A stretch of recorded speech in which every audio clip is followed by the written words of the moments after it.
Programa Cida Hack. Apoio. Colégio Sigma, a educação que move o mundo. Supermercado Martendal, preço baixo de verdade. Sérgio Beauty Aesthetic Center. Casa do Vinho, vinhos finos de altitude.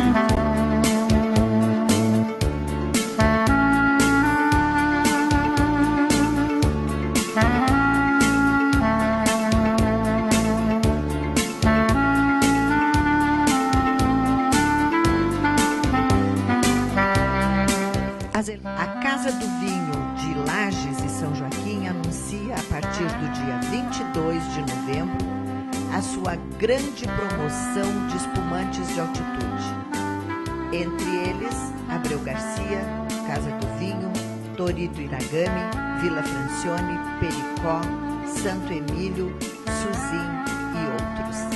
Encomende, compre, a partir do dia 22 de novembro, os seus espumantes para brindar nas festas de fim de ano.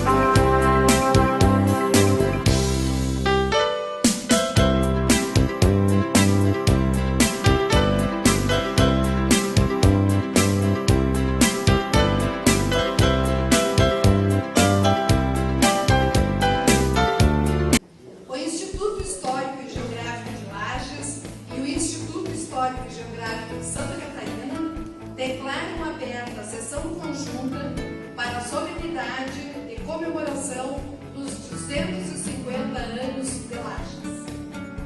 Procederemos neste momento à formação da mesa de honra desta solenidade memorial no 250º ano de fundação de Lages.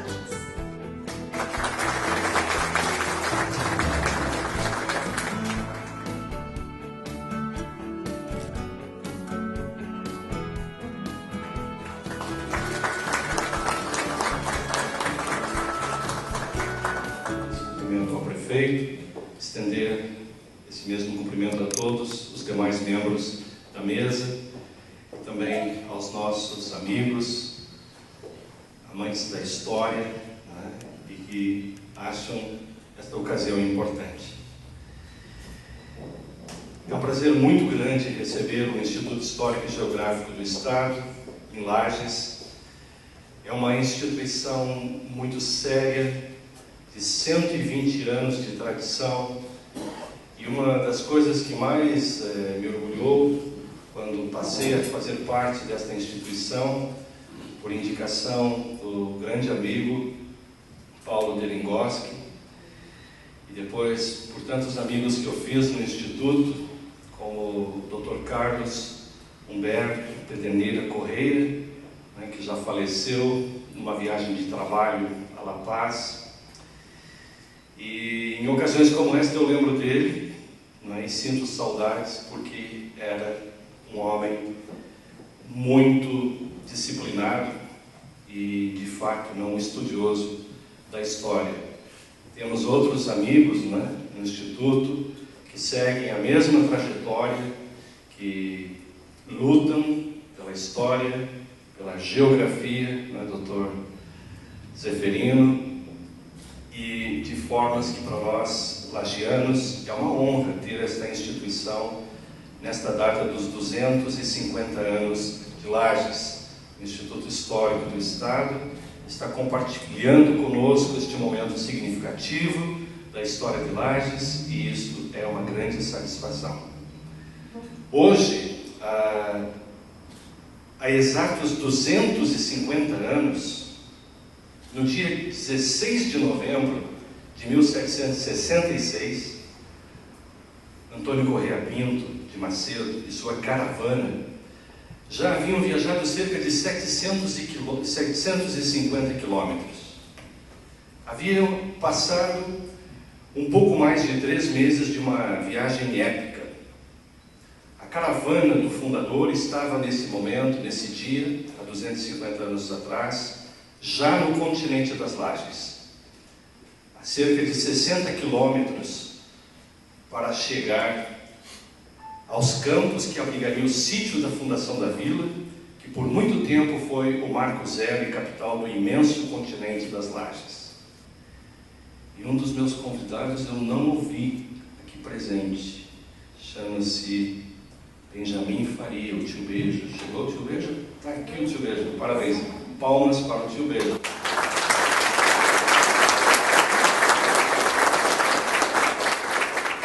Eu tenho o prazer de dizer aos senhores e até fazer uma provocação que eu conheço quase todas, ou todas as localidades da Coxilha, da Boa Vista, do Centro Cristo, das mais antigas fazendas e das mais lindas fazendas que ainda existem.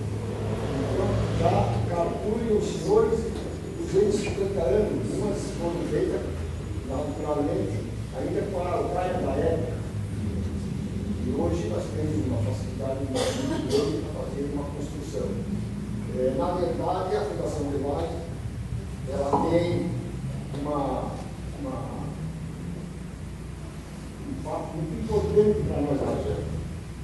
Como eu conheci quase todas, ou todas as fazendas antigas, que ainda existem algumas por ali, dá para se fazer um cálculo como levaram esse material para ser feito. Não precisa dizer, nós sabemos, foi de carroça, foi de carro depois. Representa o setor da madeira, a história da madeira, né? Começou lá por mais ou menos 1940.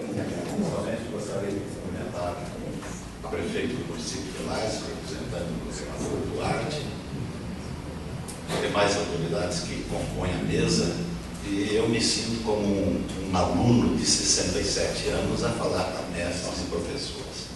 Quando eu vejo na mesa Moacir Pereira, Nazareno, Paulo Ramos de Reynolds, quando olho para a plateia eu vejo Nélio Fernandes, Rogério Macedo, Walter Ueschel, o Gilberto Sá, o Luiz Fleger,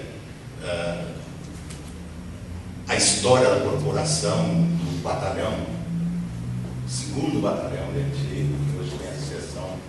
Eu me sinto apequenado por dizer alguma coisa, mas nesse Brasil continental, a princesa da Serra se insere no sul do país, com uma história tão brilhante que completa-se 250 anos. Basicamente, o estado do Paraná e o estado do Rio Grande do Sul já faziam sua exploração de araucárias, verdadeiros cálices que se levantam aos céus, né? E muito bem observadas já no século XIX, 1800, por diversos, inclusive estrangeiros, que faziam alusão ao pinheiral existente nessa vasta região e que já naquela época dizia da sua possibilidade de um aproveitamento econômico. A gênese da economia lagiana foi exatamente a pecuária e passou pelo ciclo da madeira. Estimulamos o registro histórico daquilo que estava se perdendo, que era a história da madeira. Fica para mim o sentimento muito amargo de, nesse período todo, não se ter, dentro do nosso torrão serrano, um museu do campo, das lides campeiras, e o Museu da Madeira, que, assim como existe em outras regiões que tem aqueles moinhos, eu conheci serrarias aqui em São José do Cerrito, tocavam a água, movido pelas rodas que antes tiravam o cana. Por último, fazer uma reflexão que deixo para todos. Lages, 250 anos, podemos dividi-la em 2 ciclos de 125 anos. e dizer para vocês que a população do planeta, hoje em torno de 7 bilhões de seres humanos, seguramente nos próximos 125 anos, nenhum de nós estaremos mais aqui. 7 bilhões de pessoas, a não ser que a medicina consiga reverter e dar uma longevidade estrondosa para o ser humano. Cabe aí o enaltecer institutos históricos e geográficos, porque essas histórias de 125 anos compete exatamente para vocês. Viva Lages e sua história, e viva Lages e seu futuro brilhante, cujo caminho nós temos que achar e temos que trilhar. Obrigado. Senhoras e senhores, é uma honra estar aqui neste momento em que a nossa cidade completa 250 anos. E nos 15 dias em que preparei e em que fiquei estudando o que eu ia falar aos senhores, eu me dei conta de que sou uma senhora sexagenária e que estive presente nos 200 anos, nas comemorações dos 200 anos. Lembro muito bem do desfile cívico pela praça em frente ao Instituto de Educação. Lembro das solenidades na escola, em cada escola, o Colégio Santa Rosa, o Instituto de Educação, o Colégio Diocesano, promoviam, e lá estávamos nós comemorando esses 200 anos. Adolescentes, jovens, com a cabeça cheia de sonhos e com muita responsabilidade de fazer que esta cidade encontrasse através de nós, porque diziam que nós seríamos o futuro, né, na cidade, como os jovens são o futuro, e nos sentíamos muito responsáveis e muito honrados por poder comemorar essa data. Antes de eu prosseguir, eu gostaria de lembrar ao Pampinho que ele me lembrou com a excelente fala que ele proferiu aqui. Eu tinha um tio, Cícero Couto, que tinha um cargo no Instituto Nacional do Pinho, aqui em Lages. Eu não sei se ele era regional, não sei. Eu sei que eu, como filha de professores, de pai e mãe professor, as coisas eram apertadas em casa. Salário de professor não é agora que não é bom, nunca foi. E o tio Cícero um dia foi lá em casa e disse: "Ô minha querida, vou te dar um pinheiro de presente." Eu disse: "Ah, tio, mas o que é que eu vou fazer com o pinheiro?" "Não, eu vou escolher um pinheiro enorme, centenário, vou mandar cortar a madeira, e sempre que você precisar de um vestido novo, de um sapato novo, quando você for a alguma festinha, nos teus 15 anos, no teu debut, eu compro a madeira e você vai muito linda nas festas." Então, a madeira realmente teve uma importância muito grande na nossa região, para mim, especialmente. O presidente do Instituto Histórico e Geográfico de Lages incumbiu-me de falar um pouco da juventude na época em que esta senhora sexagenária era jovem. Eu lembro que os anos 60 e início dos anos 70, o slogan foi um ano de mudanças culturais e significativas importantíssimas no mundo todo. E nas grandes cidades, os jovens ficaram um pouco... Eles tinham vários caminhos a seguir e muitos deles não muito bons. E o slogan dessa juventude era: droga, sexo e rock and roll. Graças a Deus, numa cidade pequena como Lages, isto não era muito posto em prática, com vergonhosas exceções. Mas, para fazer um contraponto a esse slogan, surgiu nessa época nos Estados Unidos um movimento que se chamava Viva a Gente, que fazia um contraponto a esse slogan. E eu tive a imensa alegria e a imensa honra de pertencer a esse movimento. Então, com músicas, com letras, com canções com letras que se preocupavam com o meio ambiente, já naquela época, com o racismo, com os preconceitos, as músicas tentavam levar os jovens para essas práticas. Era prefeito à época, o doutor aliás, eu acho que era interventor, me ajudem, da cidade, o doutor Newton Rogério Neves, o homem velho. E ele, de pronto, como um homem inteligente que era, percebeu que poderia salvar a juventude lagiana.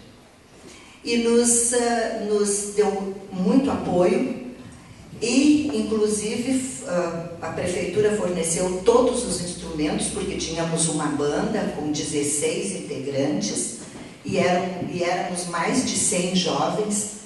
E a prefeitura nos deu a banda e hoje eu acho que se chama praticáveis, né? Eram as escadas que a gente subia, né? A gente montava, eram 6 degraus, e para fazermos as coreografias, porque as músicas tinham, além das canções, as coreografias, né? E esse Viva a Gente fez muitas coisas importantes na cidade de Lages. A gente visitava as famílias menos favorecidas, a gente levava alimentos, leite. E eu lembro que num Natal, em novembro, nós resolvemos pintar os meio-fios das calçadas, porque não tinha nem branco nem amarelo, né? Porque todo mundo dirigia, todo mundo andava de carro, nessa época já não, né? Mas a gente com 12, 13 anos andava de carro, no domingo o pai emprestava o carro, quem tinha, né? Os pais que tinham carro. E nós resolvemos então, fomos no comércio, pedimos as latas de tinta e pintamos à noite todos os meio-fios das ruas principais da cidade. E nos intervalos vinha alguém e a gente fazia o grupinho e cantava, e assim, essa juventude era muito saudável. Os anos 60, em Lages, eles foram marcados, então, muito por esses grupos. Havia também mais grupos, né, professor Walter Ueixo, o ECAI, que era uma turma assim, a gente achava eles meio salientes, porque eles tinham uns 2, 3 anos a mais do que a gente e se achavam, como dizem os jovens hoje, né? Havia o Manhattan, que era também uma agremiação, uma turma de jovens, e era muito saudável essa convivência. O professor Walter Ueixo participava dos 2 grupos, porque na Kombi do seu Werner, ele recolhia a gente do cinema e levava cada um em casa, porque os pais confiavam muito nele, né? Não que ele fosse de muita confiança, mas os pais confiavam. Então, as nossas diversões eram basicamente o cinema. Lages possuía 4 cinemas, 3 no centro, como a gente falava, e 1 no Coral. No Coral a gente quase não ia, porque não tinha condução, né? A gente não podia voltar, então, depois do cinema, depois das 10 horas, mas era chamado assim: à noite era cinema, à tarde era matinê. E no sábado era o cinema no Marrocos ou no Marajoara, dependendo do filme, e no domingo era assim: 2 horas no Tamoio, 4 no Marajoara e 7 ou 7h30 no Marrocos. Então a gente assistia todos os épicos da época, o Elvis Presley, com aqueles musicais que a gente adorava, ele era um gato, né, como a gente dizia, e assim, vários artistas, Hugh Bryan, Sofia Loren, Gina Lollobrigida, eu anotei alguns até aqui, né? Shirley MacLaine, Brigitte Bardot, Marlon Brando, Steve McQueen, Omar Sharif, Jean-Paul Belmondo, Rock Hudson e etc. Eram então os épicos, aqueles filmes. Quando era longa-metragem a gente vibrava, né? Porque era mais tempo no cinema. E os cinemas também, como eu já li ali, né, quando aguardávamos essa solenidade, no cinema, depois assim, de 4, 5 meses de namoro, aí a gente aventurava a deixar o namorado pegar na mão. E eu digo muito para minhas filhas que é um arrepio que essa geração de agora não sente, porque a gente sentava e cruzava o braço. E daqui a pouco, então, essa mão aqui, então, era que pegava na mão do namorado, com medo que o filme rebentasse e acendesse a luz e todo mundo fosse contar aos pais da gente que a gente estava de mão dada no cinema. Bom,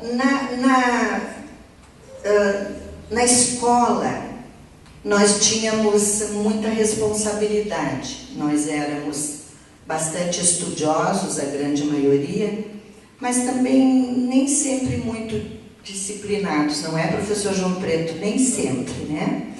Mas nós levávamos muito a sério os estudos. Em 66 ou 67, nós passamos para o centro educacional, que foi inaugurado para lá, então lá tinha o científico, tinha primário, tinha, enfim, o ensino básico, fundamental, e depois o ginásio também científico, acho que tinha economia, ciências econômicas também, né, professor?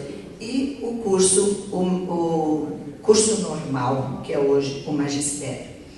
E as academias, Dona Cândida Neves, excelente professora de português, instituiu as academias porque, dizia ela, que a oratória e a declamação eram muito importantes na vida dos adultos. Que uma pessoa que soubesse fazer um bom discurso, não é, prefeito Tônio? Soubesse convencer as multidões através de uma fala bem colocada e bem argumentada, teria mais chances de vencer na vida. Então ela instituiu no Instituto de Educação a academia. A nossa era a Academia Antonieta de Barros. Foi uma professora catarinense que todos os senhores, a maioria, desculpe, conhece a história. E eu fui presidente dessa academia, não por inteligência, mas porque era metida mesmo. Eu era meio salientezinha, assim, né? Graças a Deus que a vida dá uma cortada na gente, para a gente poder aprender, né? Corta um pouco as asas para a gente ver que nem tudo é para hora e nem tudo é para já. Aí nós tínhamos presidente, vice, secretário, tesoureiro, enfim. O professor João Preto é testemunha, nós fazíamos teatro, o professor João Preto é testemunha dessa. Uma vez resolvemos fazer um teatro e eu lembro que era assim o nome: O Último Destino da Rosa. Então, falava numa senhora colhendo uma rosa no seu jardim, colocando numa finíssima jarra de cristal, que era uma garrafa de vodka, né, professor? E aí vai por aí, a gente fazia teatro, encenava e fazia teatro com os pequenos e tal. A academia diocesano chamava-se Frei Veloso, e a gente fazia essas interações, né? Eles nos visitavam, nós os visitávamos, e nessa valia a nota. Pelo menos uma vez por mês, cada aluno tinha que falar ou declamar para reforçar a sua nota. E realmente era uma coisa difícil. A gente tremia, a gente ficava nervoso, ficávamos nervosos, mas foi um excelente exercício. Bom, vou falar um pouquinho das comemorações dos 200 anos. Dos 200 anos, não, mestre, dos 200. Eu estava lá, só também. E houve muitas comemorações, e eu lembro que houve um jantar no Serrano Tênis Clube, e à tarde já os jovens foram para lá.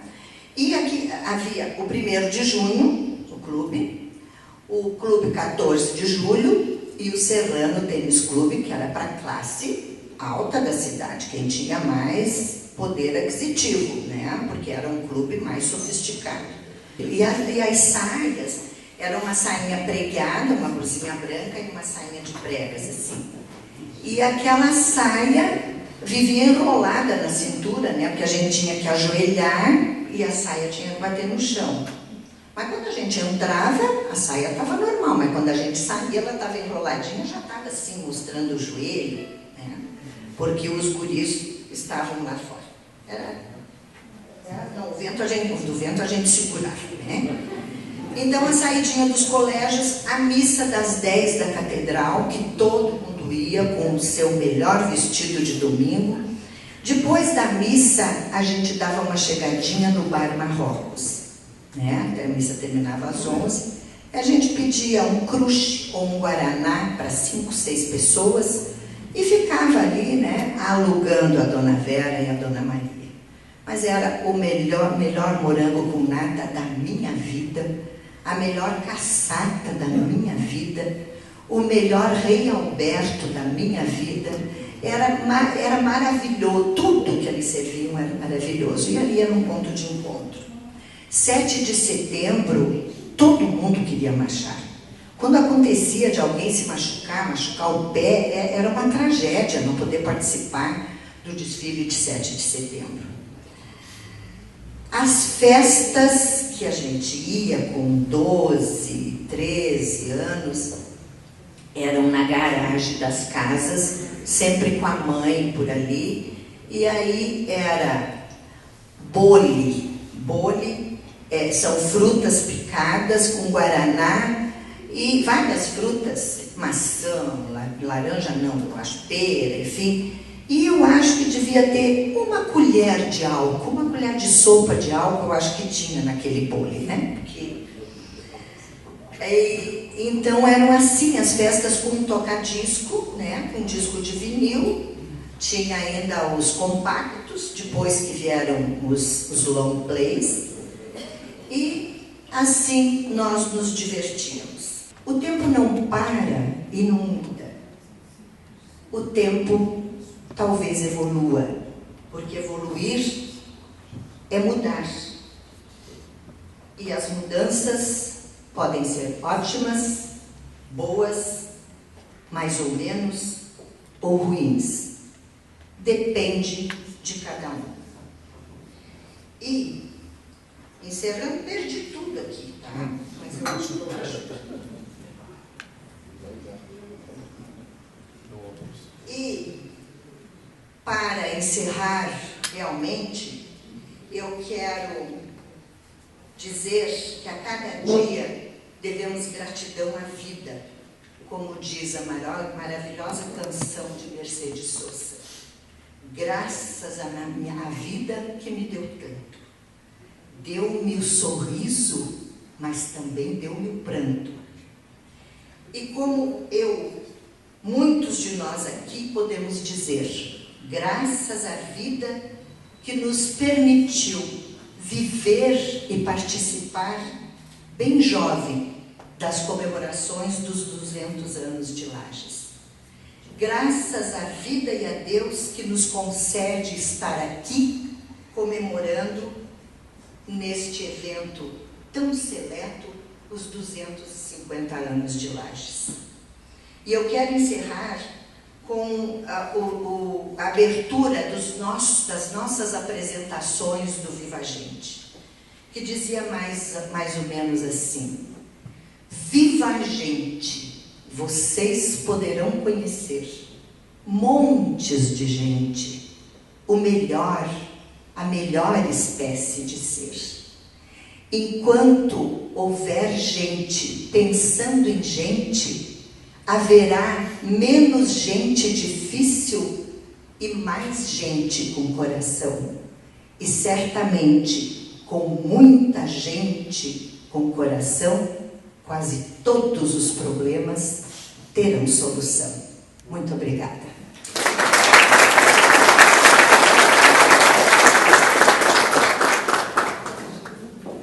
Todos que falaram até agora são membros do Instituto Histórico e Geográfico de Lages.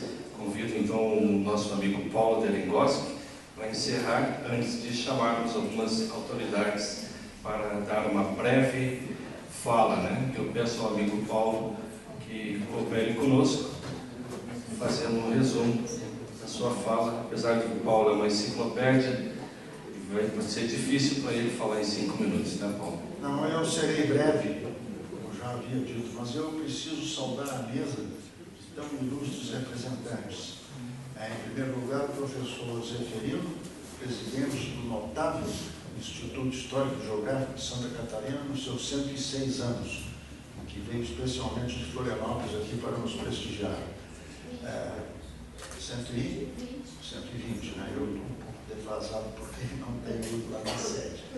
Mas o nosso João Alberto Duarte, representando o governador Raimundo Colombo, mais alta autoridade do Estado, prefeito Duarte, um verdadeiro diplomata na condução dos negócios de Lages, autoridades judiciais, como meu amigo Wolff, Nazareno Wolff, corregedor também da Justiça aqui presente, e não posso estender a todos as demais autoridades judiciais aqui presentes, que nos prestigiam muito com a sua presença aqui, autoridades civis, militares que estão na plateia.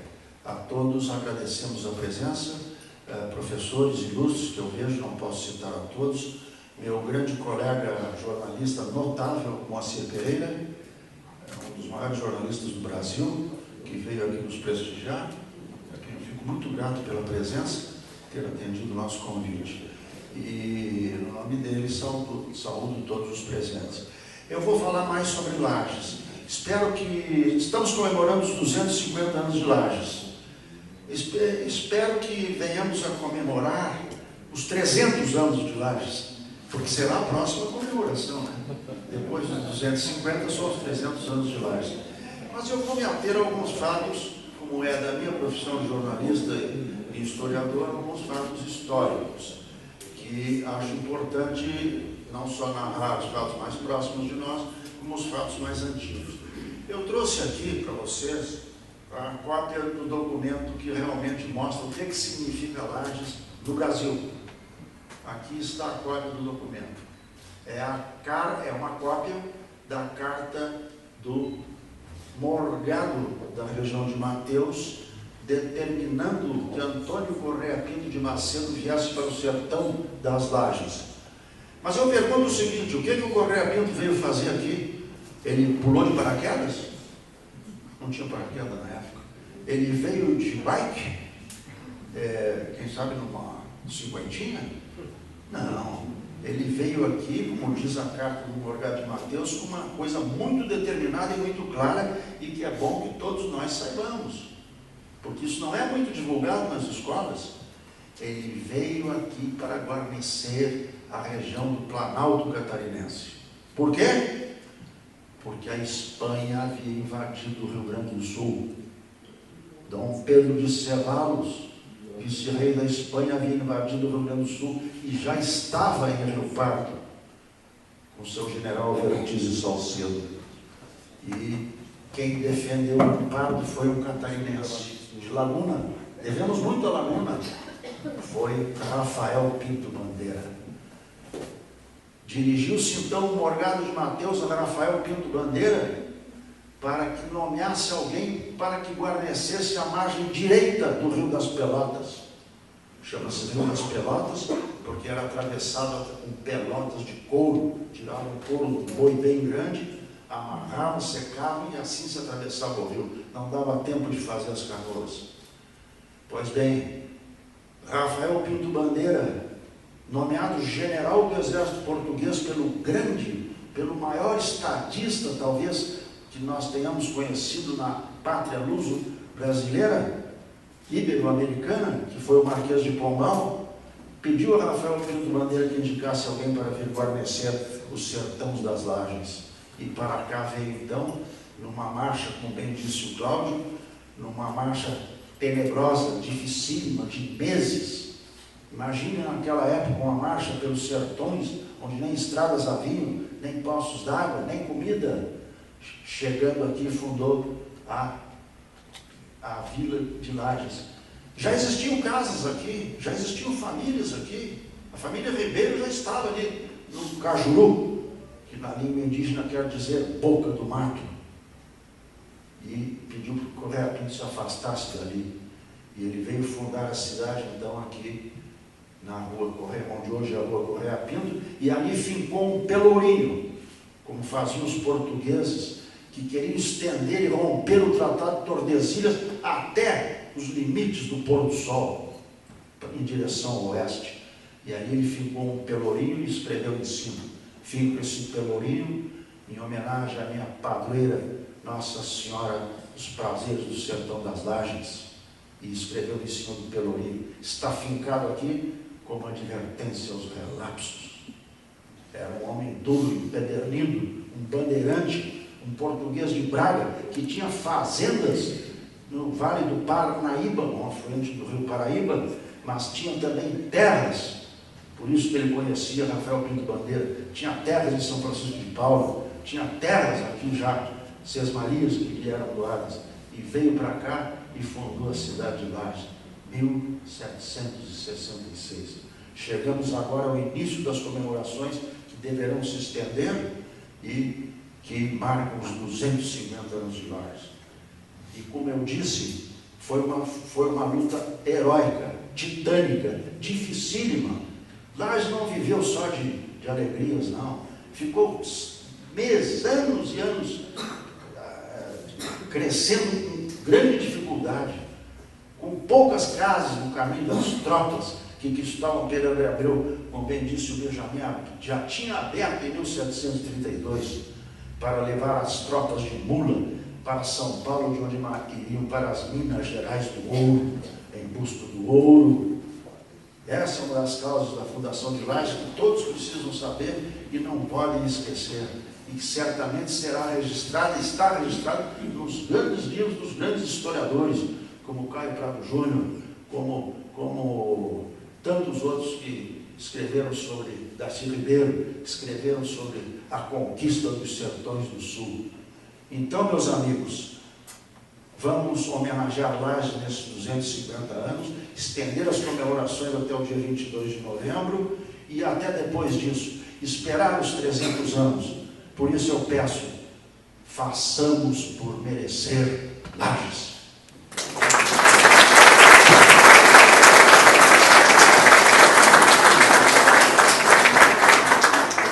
Em primeiro lugar, eu gostaria de, as pessoas, queridos amigos, Cláudio Silveira, do Instituto de História e Geografia de Lajes, Augusto Zeferino, do Instituto de História e Geografia de Santa Catarina, do senhor prefeito Antônio Duarte, cumprimentar as autoridades que integram a mesa e aqui presentes ou representadas, já nominadas pelo protocolo.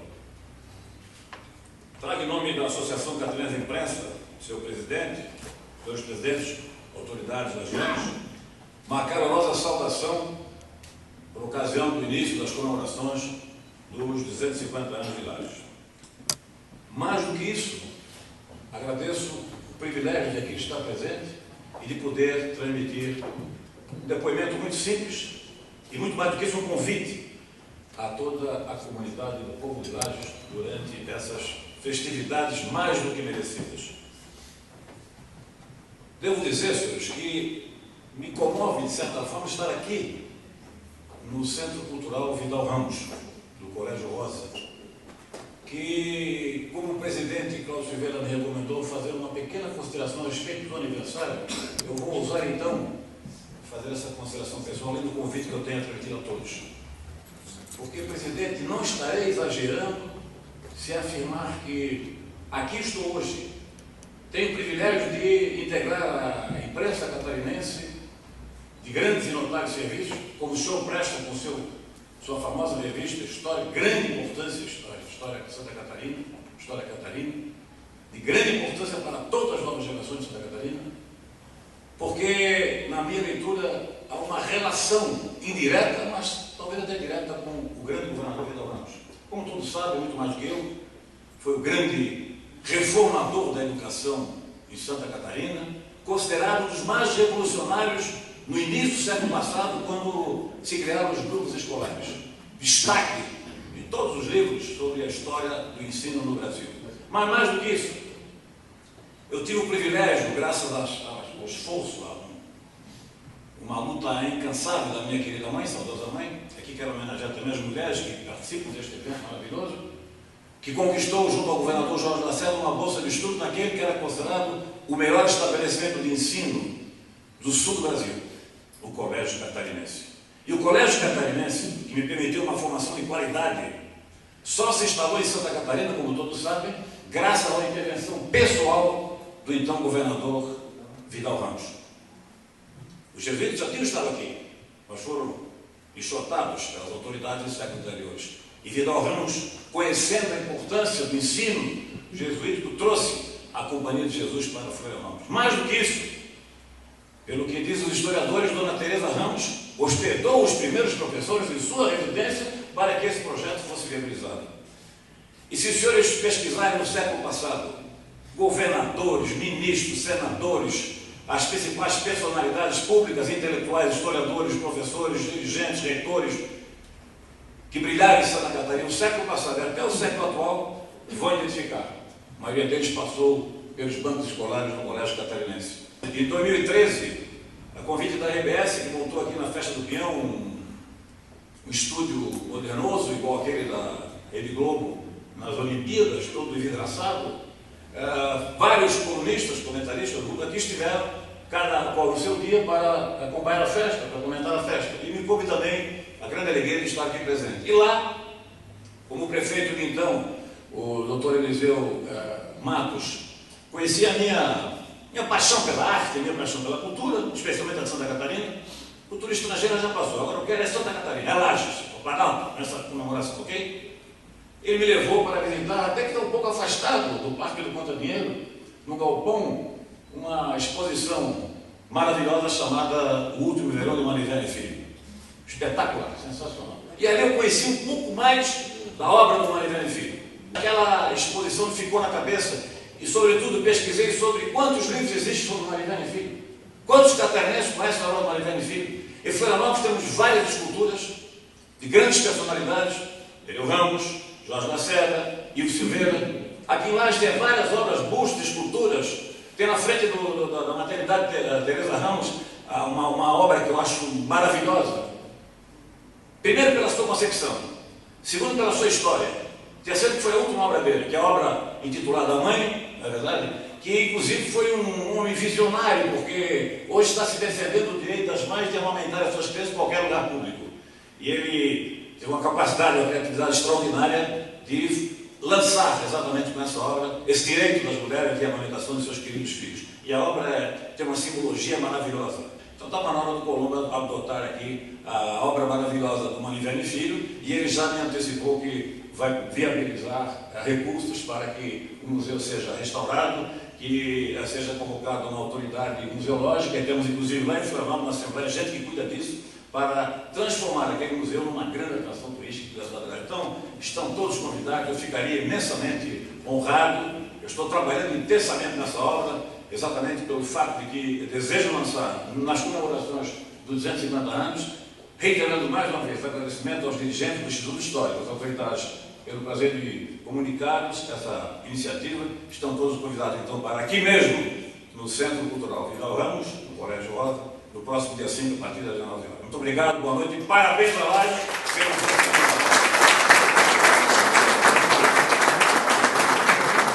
Eu não estou aqui hoje numa situação de a professora Lélia, que algumas vezes apareceu aqui e falou para os lajenos. Hoje eu estou aqui na qualidade de secretária da Academia Catarinense de Letras, a mais antiga instituição literária do nosso estado, há 96 anos, foi fundada, entre eles o lagiano, entre os fundadores do lagiano Hélio Ramos. Trago o abraço da nossa academia, trago o abraço do presidente Salomão Ribas Júnior, mas o meu abraço não é um abraço solitário. Esse é um abraço que eu estendo, junto com o Moacir Pereira, acadêmico e membro do Conselho Fiscal, e ao seu lado o acadêmico Gilberto Calado, que honra me dividir os dois, e aceitarem junto naquela academia uma casa que tivemos apenas 7 mulheres, das quais apenas 3 estão vivas. Eu sou a 7ª, fico muito preocupada que numa casa a 7ª geralmente é a bruxa. Nessa noite eu quero dizer assim, muito obrigada ao tio Benja. Gostei muito de ouvir o tio Benja. Parecia que eu estava conversando com meu sogro Ismael Nunes lá em São Joaquim, na Chapada Bonita, na Estância do Meio, lembrando tantas histórias de quem cuida e sabe como é que se preserva uma propriedade rural, se cuida do gado, se faz uma carneação, uma matança do porco, que reúne a família em torno, num final de semana, junto num capão, e festeja e celebra a vida na serra. E é essa história que hoje os senhores celebram, 250 anos. Cada vez que o frio fica bem forte, eu vou sempre lembrar, e sempre lembro, do abraço forte de cada serrano, do sorriso, do jeito de abraçar e de cumprimentar o seu irmão. Essa é a lembrança e a história que eu conto também para meus filhos e para minha neta, que tem na sua história uma família Ribeiro, uma família Nunes, que um dia ajudaram também a construir a Serra Catarinense. Muito obrigada, parabéns Laje por 250 anos, parabéns pelo seu povo.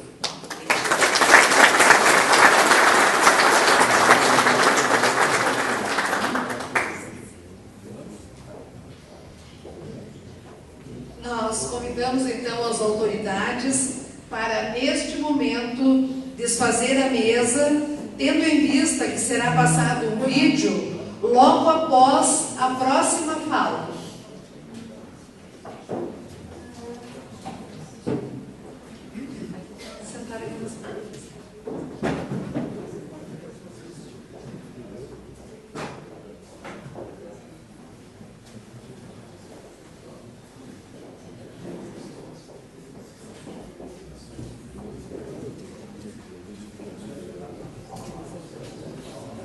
O Instituto Histórico e Geográfico de Santa Catarina, hoje aqui representado por vários de seus membros, a começar pelo presidente do Instituto Histórico e Geográfico de Lages, o historiador Cláudio Silveira, membro do Instituto, e que daqui a pouco será elevado à categoria de membro emérito do Instituto, que atualmente é membro efetivo, do continente das Lages, conforme falou o ilustre diplomata e pesquisador lagiano Licurgo Costa, também membro emérito do Instituto Histórico e Geográfico de Santa Catarina. Há muito o que contar, mas as muitas histórias pertinentes à vida de um dos mais importantes municípios de Santa Catarina e do sul do Brasil, pode-se afirmar, ficam por conta dos ensaiistas e historiadores que têm dedicado seu trabalho para a leitura de muitas nuances históricas da grande estrela da Serra, Lages, um dos maiores municípios, tem passado de ricas contribuições para a historiografia catarinense.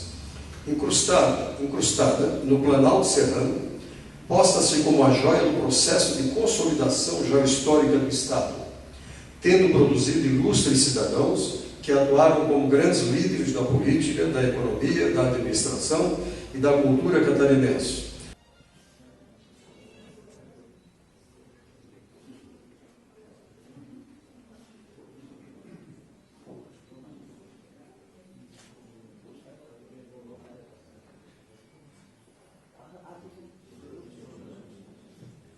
entrega do diploma.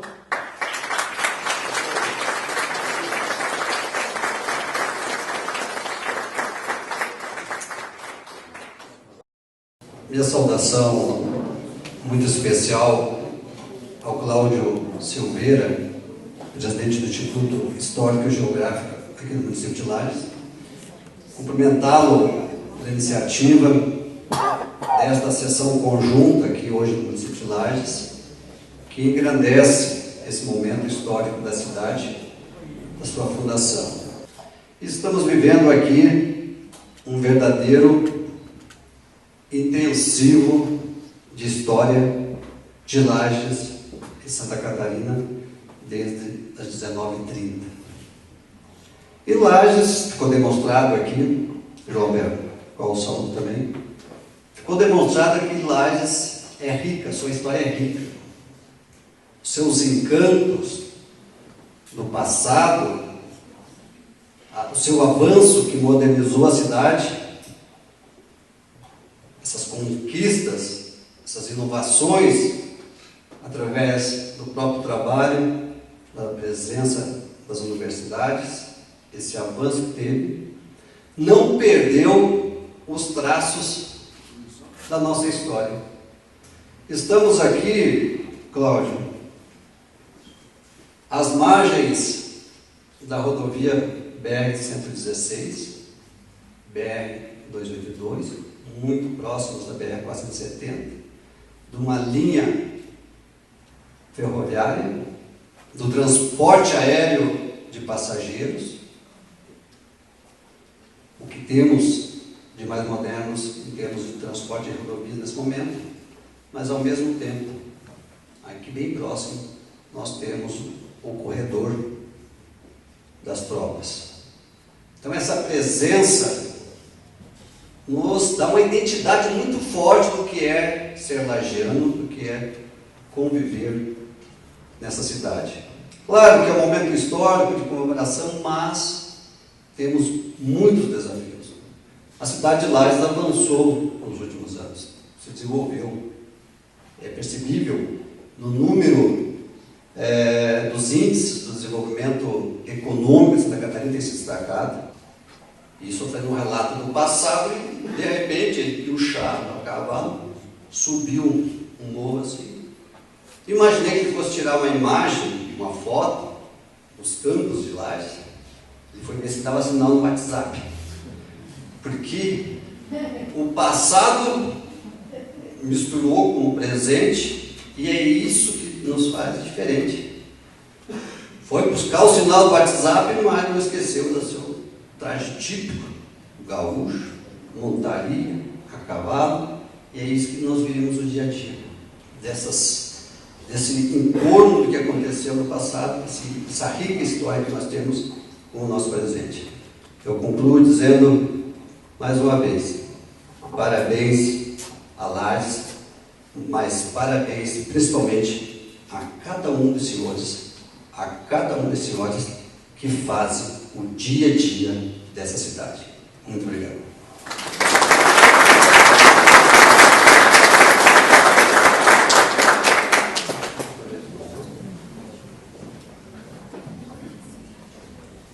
Agradecemos o apoio da editora Leão Maio, da revista História Catarina, da Fundação Cultural de Lages, da Orquestra Sinfônica de Lages e ao Centro Cultural do SESC. E mais ainda a todos que contribuíram para o êxito deste evento. Declaro em nome dos presidentes do Instituto Histórico e Geográfico de Lages e de Santa Catarina encerrada esta sessão conjunta, em homenagem aos 250 anos de Lages. Muito obrigada e boa noite.